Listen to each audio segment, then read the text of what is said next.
বর্তমান যুগে মা বোনদের কথা বলা বন্ধ রাখাটা বড় জিহাদ।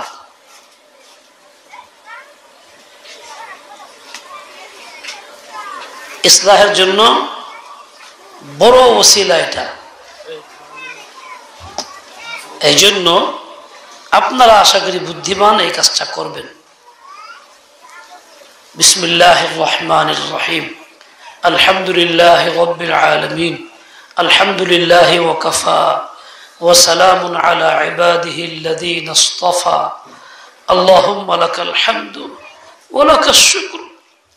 আল্লাহুম্মা লা উহসি সানাআন আলাইকা আনতা কামা আসনাইতা আলা নাফসিকা। আল্লাহুম্মা লাকাল হামদু কাল্লাযী তাকুল ওয়া খায়রুম মিম্মা নাকুল।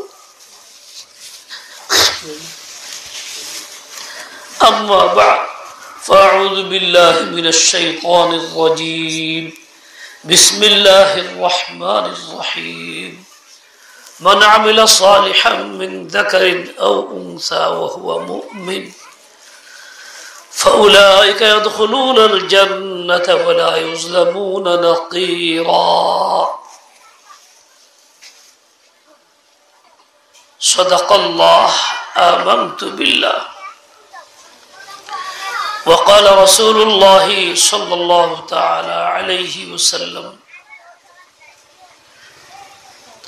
الدنيا كلها متاع وخير متاع الدنيا المرأة الصالحة أو كما قال عليه الصلاة والسلام.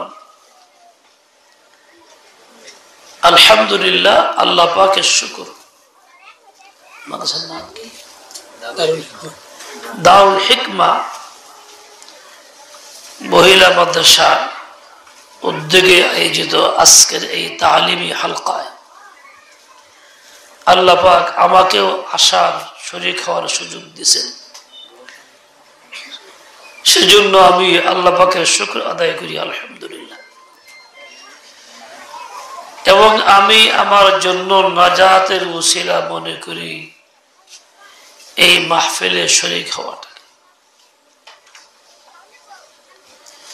আপনারা যারা আসছেন এখানকার ছাত্রী ছাড়াও আশপাশের গার্জিয়ান মা বোনরা, দিনের বেলায় হাজার ব্যস্ততা আপনাদের আছে, সংসারের কাজ চাপ আছে, তার সত্ত্বেও আপনারা এই সব থেকে নিজেকে মুক্ত করে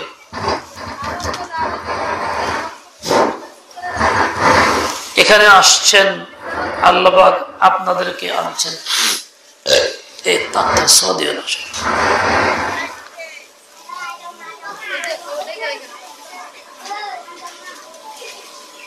এই জন্য আমি আরো শুকর আদায় করি আপনাদের। আপনারা বড় হিম্মতওয়ালি, হিম্মতের সাথে কাজ বাদ দিয়ে আপনারা আসছেন।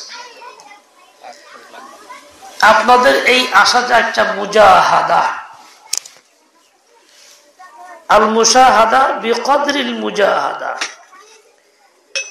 মুজাহাদা যার যেই পরিমাণ হয় আল্লাহ তাআলা তাকে সেই পরিমাণ বিনিময় দেন। হযরত ইব্রাহিম ইবনে আদহাম রহমতুল্লাহ আলাইহি বাদশাহী, রাজত্ব, খাদেম, চাকর, নৌকর, টাকা পয়সা এই সব ছেড়ে দিয়া জঙ্গলবাসী হয়েছেন আল্লাহর জন্য পাগল পারা হয়। আল্লাহ তাআলা ওনাকে এই জঙ্গলেই মোরগ পোলাও, উমদা উমদা খানা খাওয়াইতেন। এক জঙ্গলে গেছেন, সেখানে 10 বছর যাবৎ একজন আবেদ ইবাদত করতেছিল। সেই লোকটার 2 বেলা খানা আসতো আল্লাহর পক্ষ থেকে, রুটি আর ডাল। ইনি যেদিন গেলেন সেদিন আসলো মোরগ পোলাও। ওই সাবেক আগেকার আবেদ জিজ্ঞাসা করে, আল্লাহ 10 বছর যাবৎ তোমার দরবারে আসি, তোর ভরসায় থাকি, তোমার নাম নেই, দুনিয়া সব ছাড়ছি, আমার জন্য রুটি আর ডাল। আজকে নতুন এক লোক আসলো কোত্থেকে, তার জন্য তুমি মুরগি পোলাও দিলা, ঘটনা কি?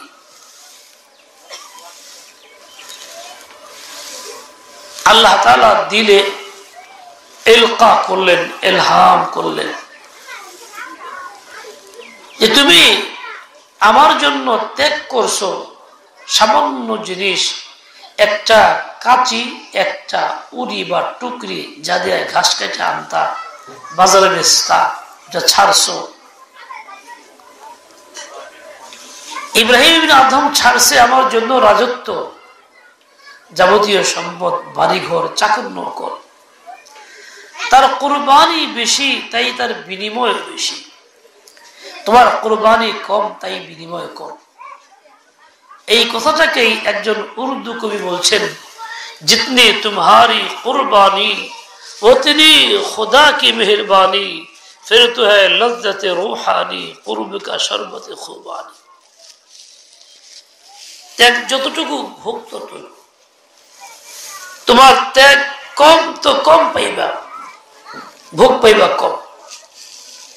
মা বোনদের ত্যাগ বেশি, কষ্ট করে সংসারের কাজ, ঝামেলা, চাপ সব বাদ দিয়ে আসছেন, এই জন্য আপনাদের কোরবানি বেশি, আপনাদের উত্তম বিনিময়ও বেশি।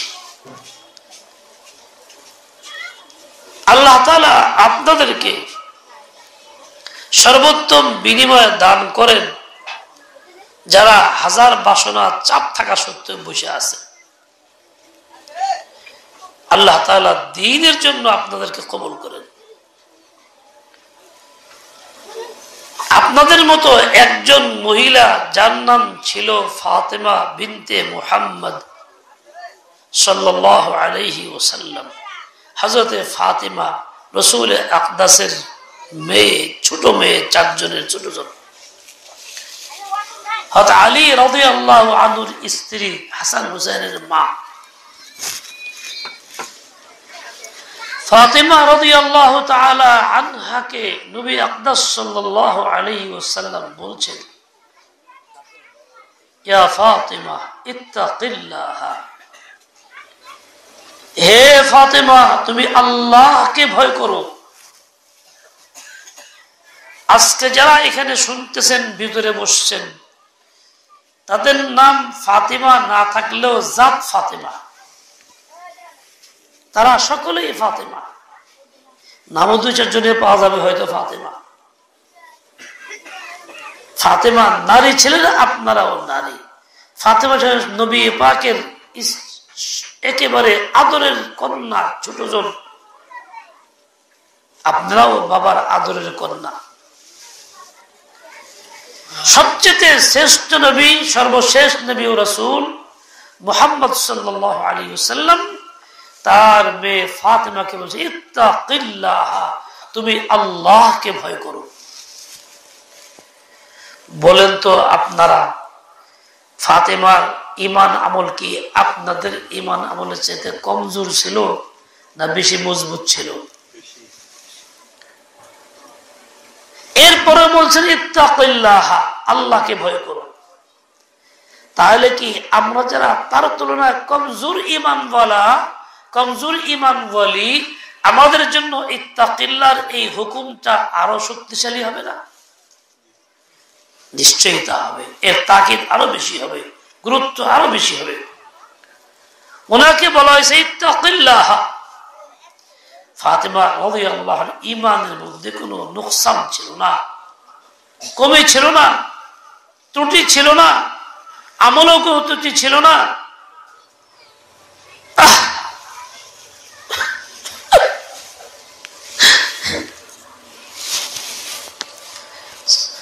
সাহাবায়ে কেরাম, মহিলা সাহাবীগণের অবস্থা কেমন ছিল?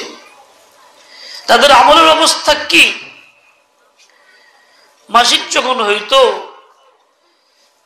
যাতে গফলত না আসে, নামাজের ত্রুটি না হয়, এক ওয়াক্ত নামাজও তাখির না হয়, দেরি না হয়, কাজা না হয়ে যায়, এই জন্য মাঝে মধ্যে রাতে উঠা নিজে আলাদা বাতি জ্বালায় নিজের মাসিকের নেকড়া চেক করতেন যে এখন পরিষ্কার হয়েছে কিনা, নামাজের বক্ত হয়ে গেল কিনা, নামাজ ছুটে যায় কিনা, গফলত আসে কিনা।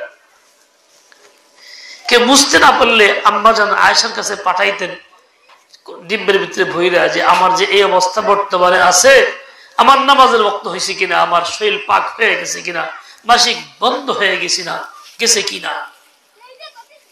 এত গুরুত্ব ছিল মহিলা সাহাবীদের নামাজের। আফসোস যে আজকে আমাদের মা বোনদের যারা নামাজি পাক্কা, তাদের অবস্থাও এরকম, যাদের নামাজি বলা হচ্ছে তাদের অবস্থাও এরকম যে তারা নামাজ ছাড়তেছে 2 ওয়াক্ত 3 ওয়াক্ত 1 ওয়াক্ত ছাড়তেছে। মাসিক শেষ হওয়ার পরে বুঝা সেরেও গোসল করতে তাল বাহানা, দেরি, এই কাজ ওই কাজ, এই সময় না ওই সময়, সকাল থেকে পরবর্তী 2-3-5 ওয়াক্তের নামাজ কাজা হয়ে যাইতেছে। আমাদের এই যুগের মা বোনদের নামাজের অবস্থা এরকম, অথচ 1 ওয়াক্ত নামাজ কাজা হয়ে গেলে তার জন্য কত লম্বা ওয়াক্ত জাহান্নাম। ও মা বোন, তুমি কাজ করো, চুলায় খানা পাকাও, আমাদের আদর করে খাওয়াও, কতটা ভালো তোমরা, তোমাদের শুকর আদায় করি। অনেক সময় খানা পাকায় দিকে দেখছি ধরতে গিয়ে হাতে আগুন লাগে, ঠোসা পড়ে যায়, পুড়ে যায়, গরম পানি পায়ে পড়ে যায়, ঠোসা পড়ে যায়, কত রকম দুর্ঘটনা ঘটে। তাও তোমরা সবর করো, তাও তোমরা সংসারের কাজগুলি করতে থাকো। এই অসুস্থতা নিয়েও তোমরা জানপ্রাণ দিয়ে ফেলতে পারো। একটু আগুন স্পর্শ করলে কি পরিমাণ জ্বালা হয় বুঝো তো, কি পরিমাণ কষ্ট হয় বুঝো তো। আর আগুন দিয়ে ডাইরেক্ট জ্বালাইলে কেমন হইতো তা তো বুঝো, চিন্তা করো। এর চেয়ে 69 গুণ বেশি তাপ দিয়া তোমাকে জ্বালানো হবে জাহান্নামে, 1 ওয়াক্ত নামাজের তাখির করার কারণে, গফলত করার কারণে। তোমার তো সেই চিন্তা করার দরকার ছিল। তুমি 1 ওয়াক্ত নামাজ অলসতা করে ছাড়তেছো, তাল বাহানা করে, কাজের বাহানায়, কিংবা মাসিকের সময় গোসল দেরি কইরা তোমার 1-2 ওয়াক্ত ছুটতেছে। প্রতি মাসে 1-2 ওয়াক্ত ছুটলে 12 মাসে 24 ওয়াক্ত ছুটবে। এরকম ভাবে তোমার জিন্দগি 60 বছর হইলে কত ওয়াক্ত ছুটবে? প্রতি ওয়াক্তের জন্য যদি 80 বার জাহান্নাম হয়, তো কত কোটি বছর জাহান্নাম হবে ভেবে দেখছো কি তুমি? এই ফিকির ছিল সাহাবাদের ভিতরে, তারপরে বলা হচ্ছে ইত্তাকিল্লাহ। আর এই ফিকির আমাদের মধ্যে নাই, তো আমাদের কি বলা হবে? আমাদেরই তো পরিপূর্ণ বলা হচ্ছে ইত্তাকিল্লাহ, ও আল্লাহর বান্দী, আল্লাহকে ভয় করো। তুমি গাফলত করতেছো, নামাজে অলসতা করতেছো, তোর পরিণাম কি হবে? তুমি আল্লাহকে ভয় করো, ইত্তাকিল্লাহ। যেই মহিলা সাহাবীদের অবস্থা এমন ছিল, হাদিসে পাকে আসছে, এত গুরুত্ব নামাজের ছিল যে নিজেদের মাসিক বন্ধ হওয়ার আগেই সচেতন এরকম নাকরা চেক করা, পাঠানো দেখানোর জন্য আম্মাজান আয়েশাকে ফতোয়া নেওয়া, কেন এটা নামাজ না ছুটে, গফলত না আসে। আল্লাহ, নহল অবস্থা কেমন ছিল? হযরত ফাতিমা রাদিয়াল্লাহু আনহা 2 রাকাত নামাজে 1 খতম তেলাওয়াত শেষ করছেন। 2 রাকাত নামাজে পুরা কোরআন তেলাওয়াত খতম করছেন। হাফেজা ছিলেন কিরকম? নামাজ শেষ হয়ে গেছে, দোয়া শুরু করছেন, আজান হয়ে গেছে, আফসোস করে বলতেছে, আল্লাহ তোমার রাত কি এতই ছোট হয়ে গেল? 2 রাকাত নামাজ পড়ে দোয়াও করে সারতে পারলাম না, আগেই শেষ হয়ে গেল। কি পরিমাণ আগ্রহ ছিল, আমলের গুরুত্ব কত বেশি ছিল, নফলের ইহতিমাম কত বেশি ছিল। সেই তুলনায় আমার মধ্যে 4 ভাগের 1 ভাগ দূরের কথা, 100 ভাগের 1 ভাগও নাই। অথচ ওনাকে বলা হয়েছে ইত্তাকিল্লাহ। যে ফাতিমা রাদিয়াল্লাহু তাআলা আনহা সামান্য কয়েকটা রুটি বানাইতেন 5-7টা ঘরের অল্প কয়েকজন মানুষের জন্য, ওই রুটি বানাইতে বানাইতে 3 পারা তেলাওয়াত খতম হয়ে যাইত। এত ইহতিমাম ছিল, তেলাওয়াত করতেই থাকতেন। আজকাল আমাদের যুগের মা বোনদের, আপনারা যারা ভালো, তাদের অবস্থা এরকম, হয়তো সারা দিনে 2 পৃষ্ঠাও পড়া হয় না, এমনকি মুখস্থ সূরা ইখলাসটাও পড়া হয় না। যে সূরা ইখলাস 10 বার পড়লে জান্নাতের ঘর বরাদ্দ হয়, 20 বার পড়লে 2টা হয়, 30 বারে 3টা হয়, প্রতি 10-এ 1টা হয়।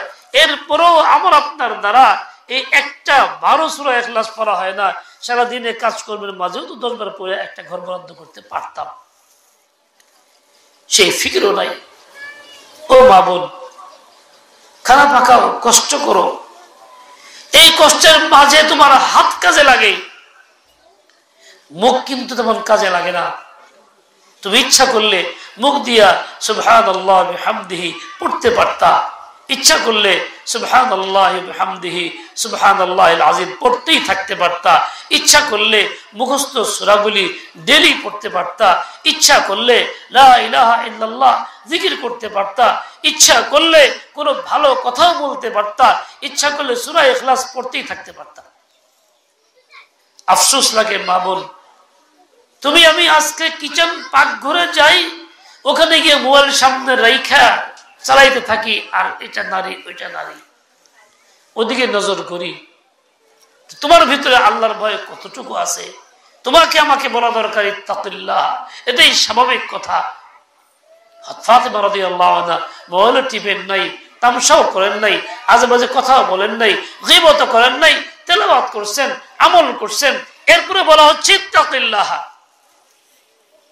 বুঝা গেল ঈমান আনার পরে একটা স্তর তাকওয়ার আছে, যেটা খুব জরুরি। ঈমান আসে, তাকওয়া না হইলে ওই ঈমান গ্রহণযোগ্য ঈমান হয় না। ঈমান যদি খালি ঈমান হয়, সেখানে আল্লাহর ভয় না থাকে, ওই ঈমান কোনো ঈমান না, কার্যকরী কোনো ঈমান না। ওই ঈমানের নাজাত মিলবে না। মিলবে কোন ঈমানের নাজাত? যে ঈমান আসে তাকওয়া বা আল্লাহর ভয় আছে। সেই জন্য আম্মাজান হযরতে ফাতিমা রাদিয়াল্লাহু আনহা, আম্মাজান না, বোন, আমাদের ছোট বোন, উম্মতের ছোট বোন ফাতিমা রাদিয়াল্লাহু আনহাকে বলা হচ্ছে ইত্তাকিল্লাহ। কে বলতেছেন? স্বয়ং তার পিতা না শুধু, বরং নবী, আখিরি নবী হযরত মুহাম্মদুর রাসূলুল্লাহ সাল্লাল্লাহু আলাইহি ওয়াসাল্লাম বলছেন ইত্তাকিল্লাহ। কিয়ামত পর্যন্ত এই হুকুম বহাল। বাবনরা আমার, আপনাদেরকেও আমি ওই কথাটাই নকল করতেছি। উলামায়ে উম্মত, নবীর ওয়ারিস, আমার দায়িত্ব ওয়ারিস হিসাবে আপনার মতো ফাতেমাকে কথাটা শোনায় দেওয়া। আমি তাই আপনাকে শোনাইতেছি ইত্তাকিল্লাহ, আল্লাহকে ভয় করো। আমার আপনার বাস্তব জীবনটা এরকম, আমার আপনার ভিতরে কোনো রকম ভয় ভীতি নাই, ইল্লা মাশা আল্লাহ, কিছু ব্যতিক্রম। তাছাড়া এই ব্যতিক্রমটার অবস্থা খারাপ। মানে আমাদের দেশে একটা লোক, একটা ফ্যামিলি, সে ফ্যামিলি একটা ছেলে, সে ছাগল চুরি করত, দুষ্ট ছিল খুব। এখন একজনে বলতেছে ওই বাড়ির সবচেয়ে ভালোটা হলো ছাগল চুর, বাকি যে অবস্থা কি কম। আমার আপনার অবস্থা এরকম, সবচেয়ে ভালো যে সে হইল পরপুরুষের সাথে কথা বলি, মোবাইলে ফেসবুকে আলাপ করি, সে হইলে মোবাইলে সময় নষ্ট করি, নানান হারাম দৃশ্য দেখি। সবচেয়ে ভালো যে সে কোরআন পড়ি না, বাকিদের অবস্থাটা কি হবে? চিন্তা করার বিষয়। আল্লাহর ভয় কিরকম আছে?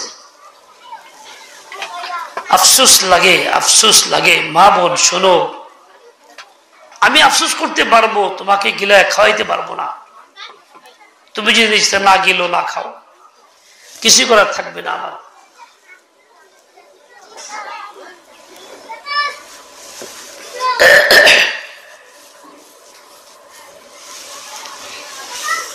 একজন মহিলাকে বাচ্চা হয়েছে,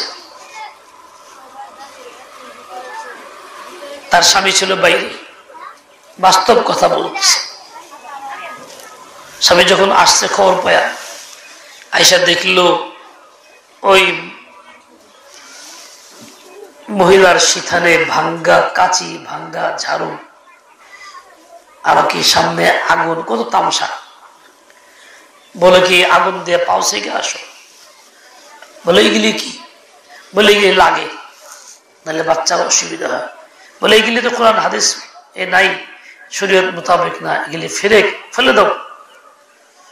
বলে কি তোমার কোরআন হাদিস, সব জায়গায় হাদিস খাটে না। এই হলো আল্লাহর ভয়ের নমুনা। যে মুহূর্তের মধ্যেই কাফের হয়ে গেল একটা কথা বইলা, আল্লাহর ভয় ছিল কোনটা, যে সত্যি তো যখন হাদিস অনুযায়ী ঠিক না, ফেলে দেই। আমি কি জবাব দেবো আল্লাহর কাছে? ভুল করতেছিলাম, আপনি বলছেন আলহামদুলিল্লাহ, আপনার শুকর আদায় করি, আল্লাহ আপনাকে উত্তম বিনিময় দান করুন, আপনি একটা ভালো কথা বলছেন, ফেলে দিলাম। আর বলতে কান্নাকাটি করার দরকার ছিল, আল্লাহ ভুল করছি, শিরক করে ফেলাইছি, লা ইলাহা ইল্লাল্লাহ মুহাম্মাদুর রাসূলুল্লাহ, তা না বলে বলতে কোরআন হাদিস, সব জায়গায় হাদিস চলে না। এটা কি আল্লাহর ভয়ের লক্ষণ? তাই যদি হইতো তাহলে কাফের হইতো ওই কথা বইলা, ঈমান নষ্ট করতো ওই কথা বইলা। শুধু কাফের হইল না, বরং সে স্বামীর থেকে বিচ্ছিন্ন হয়ে গেল।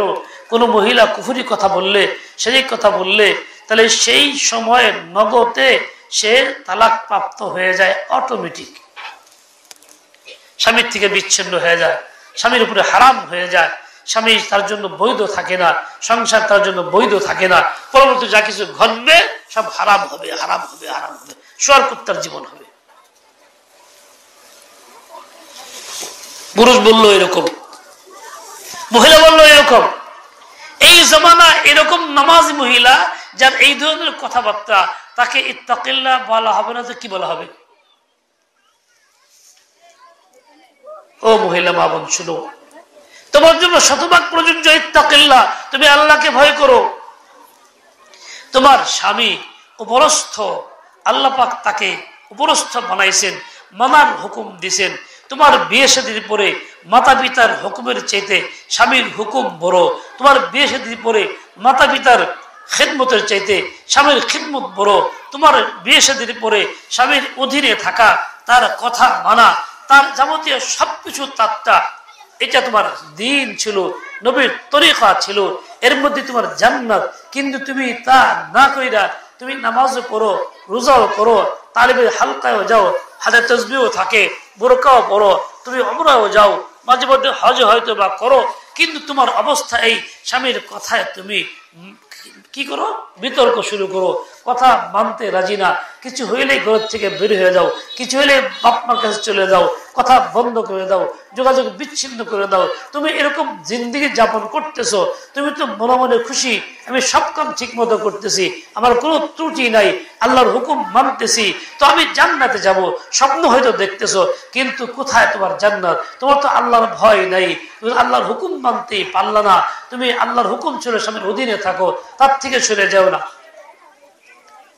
ও মা বোন, বর্তমানে যে ফিতনা আমরা দেখতেছি, নামাজি কালামি এদের মধ্যে যে অবস্থা, কথায় কথা স্বামীর থেকে বিচ্ছিন্ন, কথা বন্ধ, সবকিছু বন্ধ, যোগাযোগ বন্ধ, কিছু হইলে তালাক দিয়ে দে।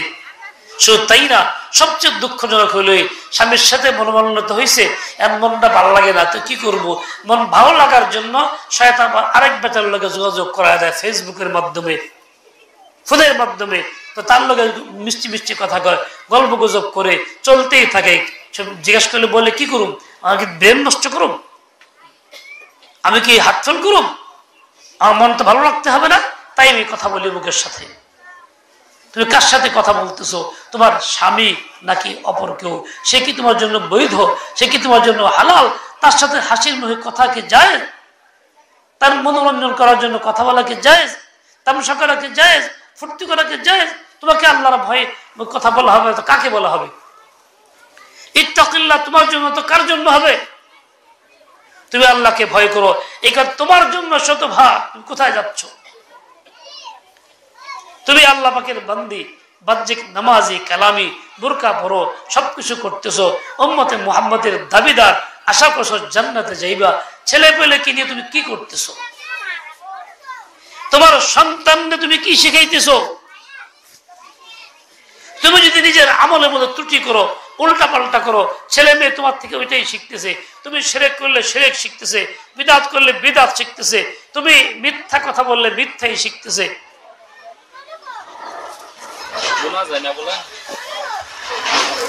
ভুল করতেছো, অন্যায় করতেছো, সেই ক্ষেত্রে স্বামী নাফরমানি হইতেছে। আর এই সব কিছু পরেও দেখা যাইতেছে যে তুমি স্বামীর কোনো কথার জবাবে মিথ্যা বলে দিয়ে যাচ্ছ, সন্তানের সামনে বলতেছো, মিথ্যা এক অপরাধ করতেছো, সন্তানের সামনে বলতেছো, একটা অপরাধ করতেছো, দুইটা গুনাহ করতেছো। তোমার কি ভয় লাগে না? তুমি যে মিথ্যা বলতেছো, তুমি কি জানো না আল্লাহ তাআলা শুনেন? তুমি কি জানো না আল্লাহ শুনতেছেন? তাহলে তোমার জবাবটা কি হবে, উপায়টা কি হবে, তুমি কি করবা?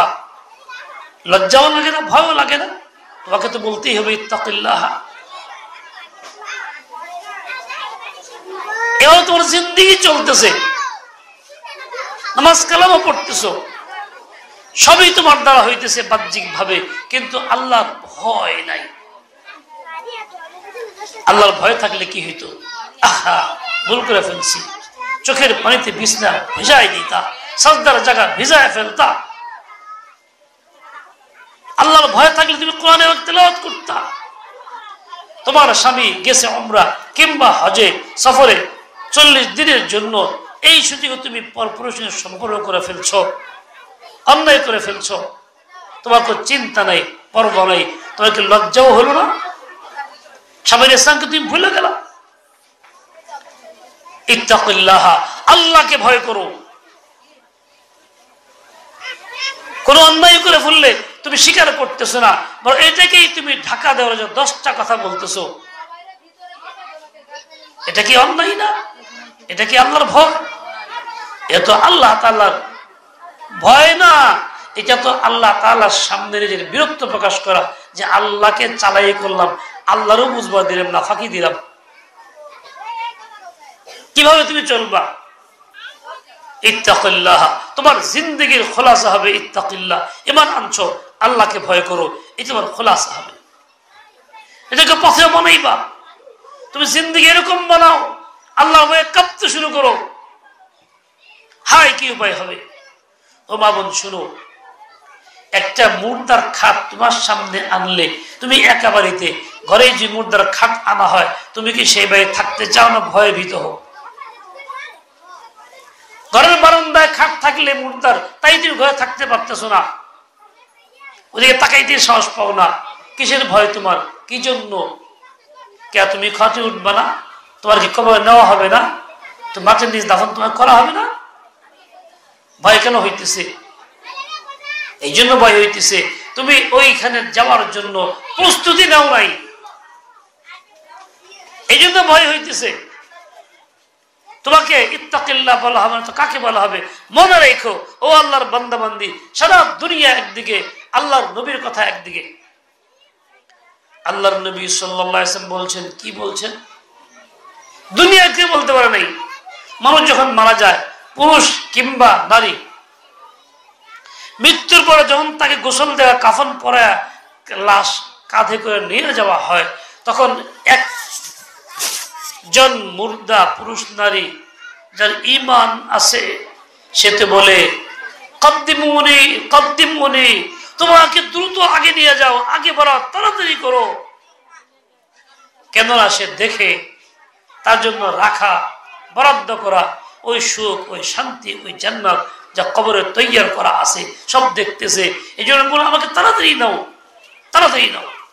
এই মৃত ব্যক্তি চিৎকার দিয়ে বলতে থাকে।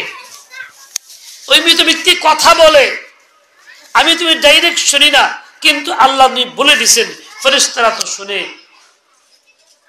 এই জন্য সে বলতে শুরু করে দেয়, এটা আমাদের বিশ্বাস। মৃত ব্যক্তি কথা বলে, এইটা মানা আমাদের ঈমান। ঠিক তেমনি যে ফাসিক ফাজের হয়, বদকার হয়, বেঈমান কাফের হয়, সেই লোকটাকে যখন নেওয়া হয়, সেও কথা বলে। সে কি বলে? ওয়া হায় রে আফসুস, হা কোথায় নিয়ে যাও, তোমরা কোথায় নিয়ে যাচ্ছ আমাকে, আর আগে বাড়ায়ও না। কারণ সামনে আমি দেখতেছি ভয়াবহ পরিণাম, জাহান্নাম, শাস্তি, কঠিন শাস্তি। হাই কোথায় নিয়ে যাচ্ছ? কবরে নেওয়ার আগেই মৃত ব্যক্তি চিৎকার করতে শুরু করে দেয়। কে বুঝুক না বুঝুক, আল্লাহ বলে গেছেন। এটা আমার ঈমান ও বিশ্বাস। ও মা বোন, তুমি যখন কবরে যাইবা, তখন তুমি কি বলতে বলতে যেবার চাও? কদ্দিমুনি বলতে যেবার চাইতেছো যে আমাকে আগে দ্রুত নিয়ে যাও, খুশি হইয়া যেবার চাও, না বেজার হইয়া তুমি বাধা দিতে চাও? কোনটা হয়ে যেতে চাও? তুমি যদি সত্যিকারে আনন্দের সাথে কদ্দিমুনি বলে যেতে চাও, তাহলে তোমাকে এই ইত্তাকুল্লাহ, আল্লাহকে ভয় করতে হবে।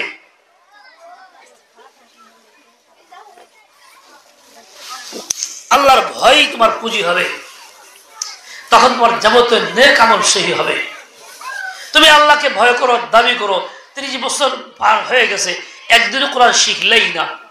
50 বছর বয়স হয়ে গেছে, দাদি নানি হয়ে গেছো, একদিনও কোরআন শিখলে না, একটা আয়াত শুদ্ধ করে শিখলে না, বিসমিল্লাহ শুদ্ধ করে পড়তে পারো না, কালিমা শুদ্ধ করে পড়তে পারো না। তুমি আল্লাহকে ভয় করো কি দিয়ে বুঝতেছি? কি দিয়ে বুঝতেছি? ভয় যদি করতা তাহলে তুই ভয়ে কাঁপতা, কোরআন পড়তা, আফসুস করতা যে আমি কি করলাম, জিন্দগি নষ্ট করে ফেলছি, যাই কোথাও। তুমি নিজে চলে আসতে মাদ্রাসায়, শুধু মেয়েকে পাঠাইতে তাই নয়, তার ভয়টা কোথায়? রাসূল আকরাম সাল্লাল্লাহু আলাইহি ওয়াসাল্লাম এই জন্য বলি ইত্তাকিল্লাহ, তোমার জিন্দগির বিভিন্ন অংশে তুমি ফিট করো। ওয়াবুদি রাব্বাকি, দ্বিতীয় কথা বলছেন, হে ফাতিমা তুমি তোমার রবের ইবাদত করো, রবের ইবাদত করো, রবের ইবাদত করো। ইবাদত কার? রবের। তোমার মুখের ইবাদত আছে, দিলের ইবাদত আছে, অঙ্গ প্রত্যঙ্গের ইবাদত আছে। মুখের ইবাদত কালিমা শুদ্ধ করে পড়া, জিকির করা, তেলাওয়াত করা, আমল করা, মানুষকে নেক কাজের কথা বলা, গুনাহ থেকে ফেরানোর কথা বলা।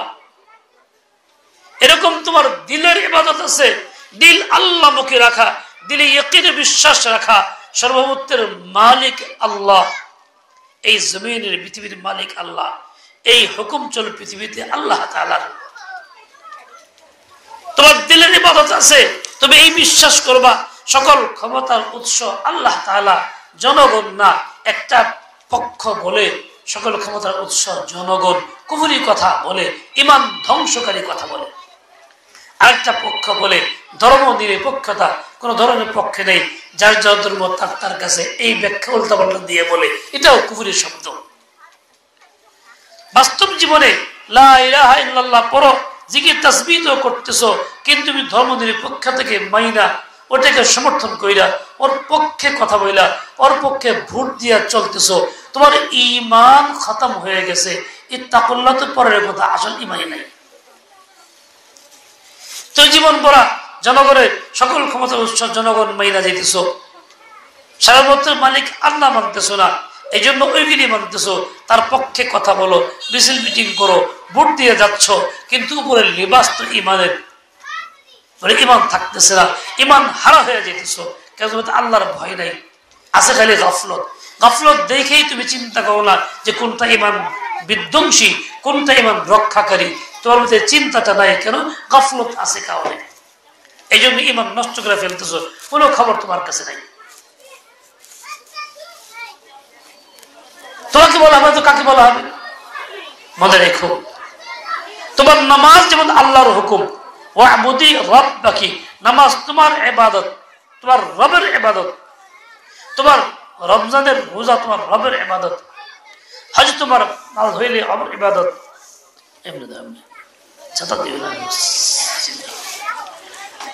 এরকম ভাবে যাকাত দেওয়া তোমার রবের ইবাদত। এরকম ভাবে মানুষের সাথে ভালো ব্যবহার করা, এটা রবের ইবাদত। এরকম ভাবে মানুষকে কষ্ট না দেওয়া তোমার রবের ইবাদত। এরকম ভাবে তোমার সিয়াসত, খেলাফত ব্যবস্থা বিশ্বাস করা, তার জন্য চেষ্টা করা, মেহনত করা, একে অপরকে বলা তোমার রবের ইবাদত। এমন না নামাজ কালাম দুইটাই শেষ রবের ইবাদত, আর রাজনীতি আমার স্বাভাবিক মুক্ত, আমি স্বাধীন রাজনীতির মধ্যে যেটাই করি না। নামাজের মতো সিয়াসতও, রাষ্ট্র ব্যবস্থাও, খেলাফত আদরে করা তোমার দায়িত্ব, তোমার জন্য শরীয়তের হুকুম।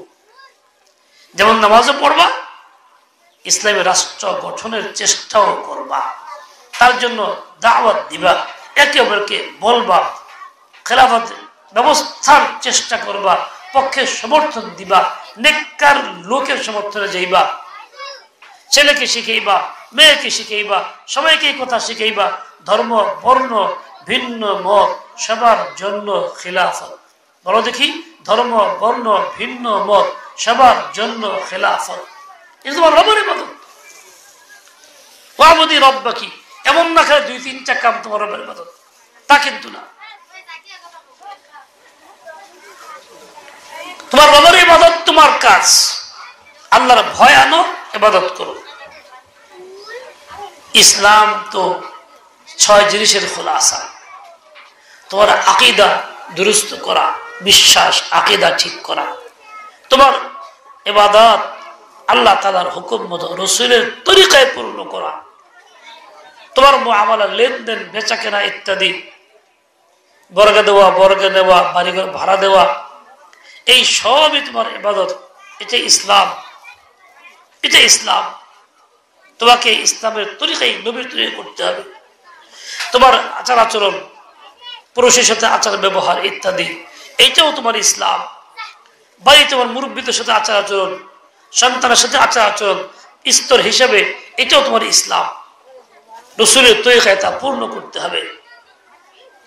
এভাবে তোমার রাজনৈতিক জিন্দেগি, তুমি কোন মতকে সমর্থন করবা? খেলাফত ব্যবস্থাকে, রাসূল আকদাস রাষ্ট্র চালাইছেন মদিনায় সেইটাকে, আবু বকর সিদ্দিক খলিফা ছিলেন তার ব্যবস্থা এটাকে, উমরেরটাকে, ওসমানেরটাকে, নাকি নতুন কোন বানানো পন্থাকে যেখানে ধর্মনিরপেক্ষতা আছে কিংবা সকল ক্ষমতার উৎস জনগণ আছে, যেখানে মত বৈধ হয়, যেখানে ব্যবসার সার্টিফিকেট দিয়ে ব্যবসাগিরি বৈধ করা হয়? তুমি কোনটা মানতেছ, কোনটার পক্ষে থাকতেছ? ঈমান নিয়ে যদি মরতে চাও, তোমাকে ইসলামের এই ব্যবস্থার পক্ষে থাকতে হবে।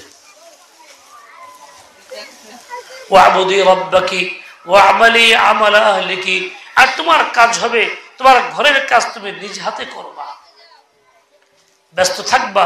অবসর না, সমস্ত অবসর এবং গাফলত মানুষকে ধ্বংস করে দেয়। শয়তান অবসর থাকলেই তাকে গিয়া কুবুদ্ধি দেয়, তার ঘরে সাওয়ার হয়, আজে বাজে কাজ করায়, গুনাহে লিপ্ত করায়, খারাপ পথে পয়সা ব্যয় করায়। আমি জানি একজন মানুষ নামাজ কালাম পড়ে, মাদ্রাসায় পড়ছে, পড়াও খুব শুদ্ধ, স্বামী অফিসে যায় আর পাশে এক দর্জির সঙ্গে তার কুসম্পর্ক, 9 মাস যাবৎ প্রতিদিন তার সঙ্গে দৈহিক সম্পর্ক করে, স্বামী অফিসে গেলে বলে উপরে বোরকা ঠিকই আছে, তাও সে একটা অমুসলিম হিন্দুর সঙ্গে সম্পর্ক। কথা প্রসঙ্গে আইসা গেল, আজকাল মুসলিম মা বোনদেরকে গুমরাহ করার জন্য, তাদের ইজ্জত নষ্ট করার জন্য, তাদেরকে হিন্দু বানানোর জন্য অপকৌশল চলছে। ফোনের মাধ্যমে বিভিন্ন কায়দায় বন্ধুত্বের পরিচয় দিয়া আপন বানানোর চেষ্টা করতেছে মেয়েদেরকে, যে মুসলিম মেয়েরা বোরকা ছাড়া বেপরদায় চলাফেরা করে, স্কুল কলেজ যায়, তাদের সঙ্গে খাতির জমায়, সে ডাইরেক্ট সরাসরি কিংবা মোবাইলের মাধ্যমে, অনেক সময় নেকির বাহানায়। কিরকম?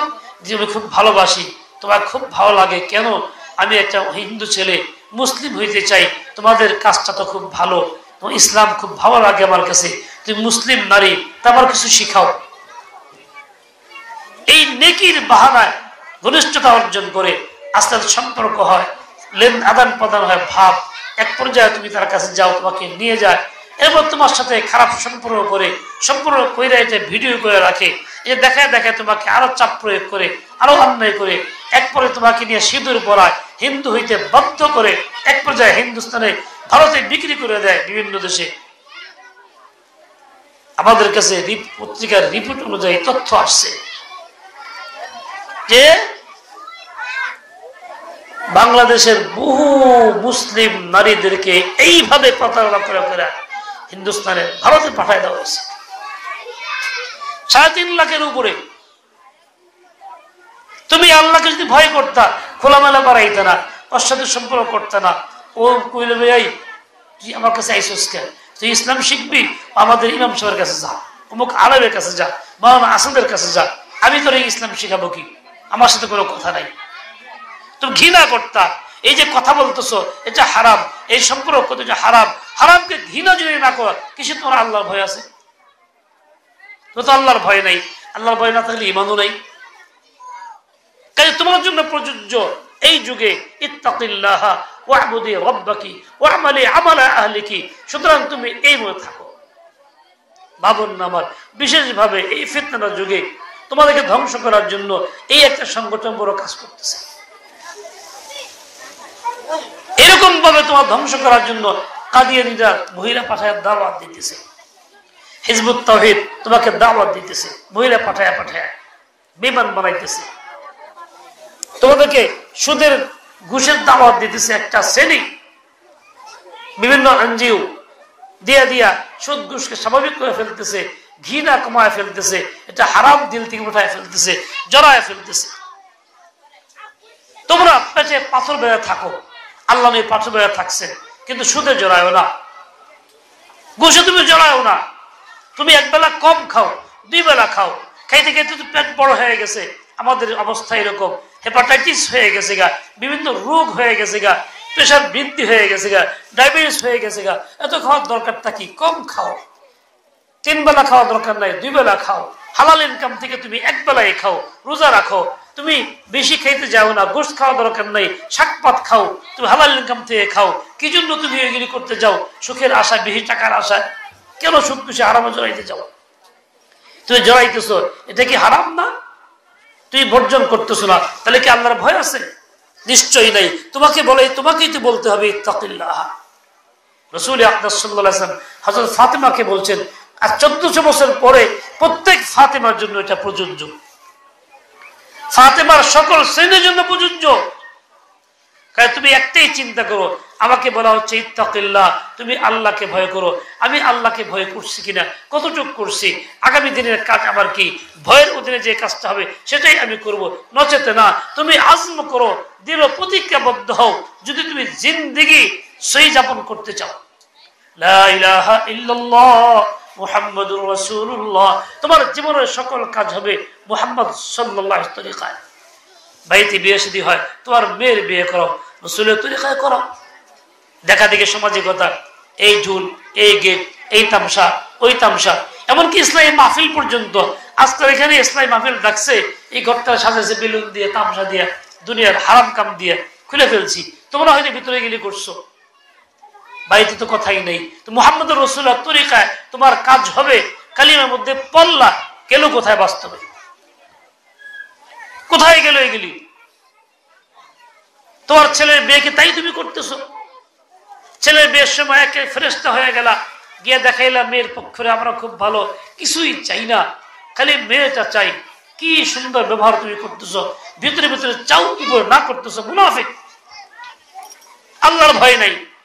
যখন মেয়ে আইনে ফেলছ, এখন মেয়ে রেখে গুতায়, হ্যাঁ কিছু আরস নাই, কেমনে চলবি, দেখ পাকাবি কিছু তুই। এখন শাশুড়ি প্রতিদিন একটাতে একটা বাড়াই থাকে, অঙ্কটা দিতেই থাকে। আশেপাশের লোকজন দেয়, বাধ্য হয়ে বেচারি এখন খুব বেশি কষ্ট পায়। এখন স্বামীর সাথে অবরোধ শুরু হয়। এখন বাপ মার কাছে কয়, না আনতে পারলে অসুবিধা। তুমি কিরকম বোরকা পইরা দিনদারের লেবাসের সুন্দর মিষ্টি কথা কইছিলা, খালি মেয়েটাই চাই, মেয়েটা চাই। এটা হলো একটা কৌশল, জাল ছিল তোমার। তুমি একটা প্রতারক, আল্লাহর ভয় তোমার ভিতরে নাই, তুমি বেঈমান। আনার পর তুমি শুরু করছো গন্ডগোল, বাধ্য হয়ে তখন আনতে হয়। তা তুমি এগুলি করতেছো, এগুলি কি আল্লাহ জানে না? তোর ভিতরে আল্লাহ কিসের ভয় আছে? আল্লাহ চলতেছ কাফের তরিকায়, চলতেছ রসম অনুযায়ী, দাবি করছে মুহাম্মদুর রাসূলুল্লাহ, মুখ দিয়ে কইতেছ তার তরিকায় চলবা। কোথায় সেই তরিকাটা? এবার জিন্দগি বরবাদ করতেছ, কোন পরোয়া তোমার নাই। মনে রেখো, যাই কিছু করো না করো, এর একটা শেষ আছে, জবাবদিহিতা আছে, তোমার কবর আছে, হাসর নসর আছে, নিচে আযাব গজব আছে। তোমাকে ধরা হবে, শাস্তি দেওয়া হবে, জাহান্নামের আগুনে জ্বালানো হবে, তোমাকে সাপ বিচ্ছু আক্রমণ করবে, কল্পনাও করা যায় না। সে তুমি কি করবা? দুনিয়ার সামান্য কিছু পয়সার জন্য জুলুম করতেছ। শাশুড়ি খেলারি, বউ হলো আনারি। শাশুড়ি হয়েছ, বউ কম বয়সের বাচ্চা, সে কিছুই অভিজ্ঞতা নাই, আর তুমি তো দীর্ঘদিনের অভিজ্ঞতা সম্পন্ন। এমন তারে খোঁচায় খোঁচায় বারো, এক তামসা। শাশুড়ি বইলে গেলেই তুমি, শাশুড়ি হয়ে গেলেই তুমি শাসক হয়ে গেল। তুমি কিসের মুসলমান? পরের বাড়ির মেয়ে এইসব কিছু আরাম পায় না, তার প্রশংসা করে না, তোমার কথা বলে না কেন? তোমার আচরণে, তোমার জুলমে তুমি জালেম নারী। জালেমের ঠিকানা জাহান্নাম। ইন্নাল্লাহা লা ইউহিব্বুজ জালিমিন, আল্লাহ জালেমদেরকে বরদাস্ত করে না। তোমার মেয়ে অন্যায় করলে কিছু কইবা না, আর পরের মেয়ে কিছুই অন্যায় করে তবু তারা খামাখাই কথা সেই কথা কই থাকবা। এটা কোন ধরনের তরিকা হইল? রসুলের তরিকা তো এটা না। রসুলের তরিকা হলো পরের মেয়ে আনছো, আদর রাখো, তোর মেয়ের চেয়ে আদর রাখো। ছেলে তোমার ছেলের চেয়ে মেয়েকে আদর বেশি করো, পরের মেয়েটা আদর বেশি করো। কোথায় গেল সেই তরিকা? খালি বুরকা বললে দিন হয়, আল্লাহর ভয় হয়? জিন্দিগি বদলাও, সময় আছে। জিন্দিগি বদলাও, সময় আছে। কাফের মুশরিকের তরিকায় চইলা মুহাম্মদ রাসূলুল্লাহ মুখ দিয়ে বইলা পার পাইবে না। তোমাকে যেমন মুখ দিয়ে বলতে হবে লা ইলাহা ইল্লাল্লাহ মুহাম্মাদুর রাসূলুল্লাহ, ঠিক তেমনি সকল কাজে আগে চিন্তা করবা, কাজ পারা দেওয়ার আগে মুহাম্মদ রাসূলের তরিকা এখানে আছে না নাই। না বুঝলে আলেমকে জিজ্ঞেস করো, মুফতি আব্দুল কাদেরকে জিজ্ঞাসা করো, তারপরে সে আমল করো। তাহলে তোমার জান্নাত হবে, তাহলে তোমার নাজাত হবে। আল্লাহ তাআলা সহি বুঝ দিয়ে দেন, হিম্মত আয় তৌফিক খায়র দিয়ে দেন। ওয়া সাল্লাল্লাহু তাআলা আলা নবিয়্যিল উম্মি ওয়া আলা আলিহি ওয়া আসহাবিহি ওয়া বারাকা ওয়া সাল্লাম। সুবহানাকাল্লাহুম্মা ওয়া বিহামদিকা আশহাদু আন লা ইলাহা ইল্লা আনতা আস্তাগফিরুকা ওয়া আতুবু ইলাইক। আসসালামু আলাইকুম ওয়া রাহমাতুল্লাহ।